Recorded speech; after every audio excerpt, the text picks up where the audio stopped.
अष्टादशाधिकशतमोऽध्यायः। युधिष्ठिर का विभिन्न तीर्थों में होते हुए प्रभास क्षेत्र में पहुंचकर तपस्या में प्रवृत्त होना और यादवों का पांडवों से मिलना। वैशंपायन जी कहते हैं, जन्मेजय। आगे जाते हुए महानुभाव राजा युधिष्ठिर ने समुद्र तट के समस्त पुण्य तीर्थों का दर्शन किया। वे सभी तीर्थ परम मनोहर थे। उनमें कहीं कहीं ब्राह्मण लोग निवास करते थे, जिससे उन तीर्थों की बड़ी शोभा होती थी। एक परीक्षित नंदन सदाचारी पांडु कुमार युधिष्ठिर कश्यप पुत्र सूर्य देव के पौत्र थे, क्योंकि उनकी उत्पत्ति सूर्य कुमार धर्म से हुई थी। वे भाइयों सहित उन तीर्थों में स्नान करके समुद्रगामिनी पुण्यमयी प्रशस्ता नदी के तट पर गए। 2 महानुभाव युधिष्ठिर ने वहां भी स्नान करके देवताओं और पितरों का तर्पण किया तथा श्रेष्ठ ब्राह्मणों को धन दान करके सागरगामिनी गोदावरी नदी की ओर प्रस्थान किया। 3 जन्मेजय। गोदावरी में स्नान करके पवित्र हो वे वहां से द्रविड़ देश में घूमते हुए संसार के पुण्यमय तीर्थ समुद्र के तट पर गए।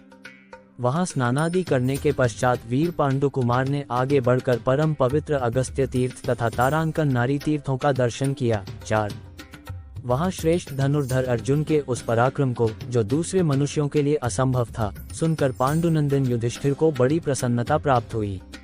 उन तीर्थों में बड़े बड़े ऋषिगण भी उनका सत्कार करते थे।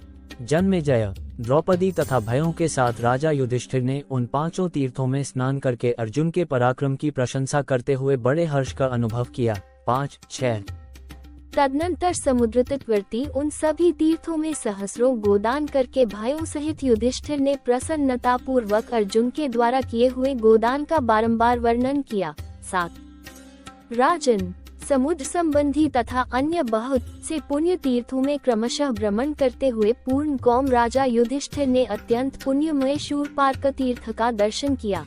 8 वहां समुद्र के कुछ भाग को लांघकर वे एक ऐसे वन में आए जो भूमंडल में सर्वत्र विख्यात था। वहां पूर्व काल में देवताओं ने तपस्या की थी और पुण्यात्मा नरेशों ने यज्ञों का अनुष्ठान किया था। 9 लंबी और मोटी भुजाओं वाले युधिष्ठिर ने उस वन में धनुर्धर शिरोमणि ऋचिकवंशी परशुराम जी की वेदी देखी, जो पुण्यात्मा पुरुषों के लिए पूजनीय थी तथा तपस्वियों के समुदाय उसे सदा घेरे रहते थे। 10 राजन। तत्पश्चात उन महात्मा नरेश ने वसु, मरुद्गण, अश्विनी कुमार, यम, आदित्य, कुबेर, इंद्र, विष्णु, भगवान सविता, शिव, चंद्रमा, सूर्य, वरुण, साध्यगण, धाता, पितृगण, अपने गणों सहित रुद्र, सरस्वती, सिद्ध समुदाय तथा अन्य पुण्यमय देवताओं के परम पवित्र और मनोहर मंदिरों के दर्शन किए। 11-13 उन तीर्थों के निकट निवास करने वाले विद्वान ब्राह्मणों को वस्त्राभूषणों से आच्छादित एवं विभूषित करके उन्हें बहुमूल्य रत्नों की भेंट दे वहां के सभी तीर्थों में स्नान करके महाराज युधिष्ठिर पुनः शूरपारक क्षेत्र में लौट आए। 14 वहां से प्रस्थित हो वे भाइयों सहित सागर तटवर्ती तीर्थों के मार्ग से होते हुए फिर प्रभास क्षेत्र आए, जो श्रेष्ठ ब्राह्मणों के कारण भूमंडल में अधिक प्रसिद्ध है। 15 वहां भाइयों सहित स्नान करके विशाल एवं लाल नेत्रों वाले राजा युधिष्ठिर ने देवताओं और पितरों का तर्पण किया। इसी प्रकार द्रौपदी ने, साथ आए हुए उन ब्राह्मणों ने तथा महर्षि लोमश ने भी वहां स्नान एवं तर्पण किए। 16 धर्मात्माओं में श्रेष्ठ युधिष्ठिर वहां 12 दिनों तक केवल जल और वायु पीकर रहते हुए दिन में और रात में भी स्नान करते तथा अपने चारों ओर आग जलाकर तपस्या में लगे रहते थे।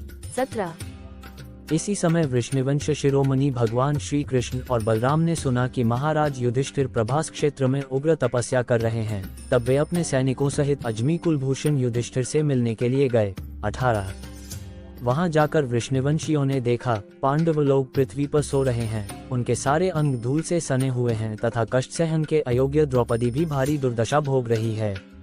ये सब देखकर वे बड़े दुखी हुए और आर्त स्वर से रोने लगे।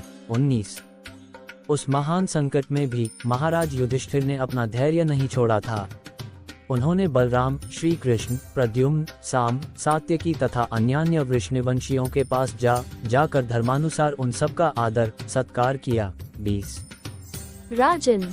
पांडुपुत्रों द्वारा सत्कृत होकर यादवों ने भी उन सब का यथोचित सत्कार किया और फिर देवता जैसे इंद्र के चारों ओर बैठ जाते हैं, उसी प्रकार वे धर्मराज युधिष्ठिर को सब ओर से घेर कर बैठ गए। 21 तत्पश्चात राजा युधिष्ठिर ने अत्यंत विश्वस्त होकर यादवों से शत्रुओं की सारी करतूतें कह सुनाई और अपने वनवास का भी सब समाचार बताया।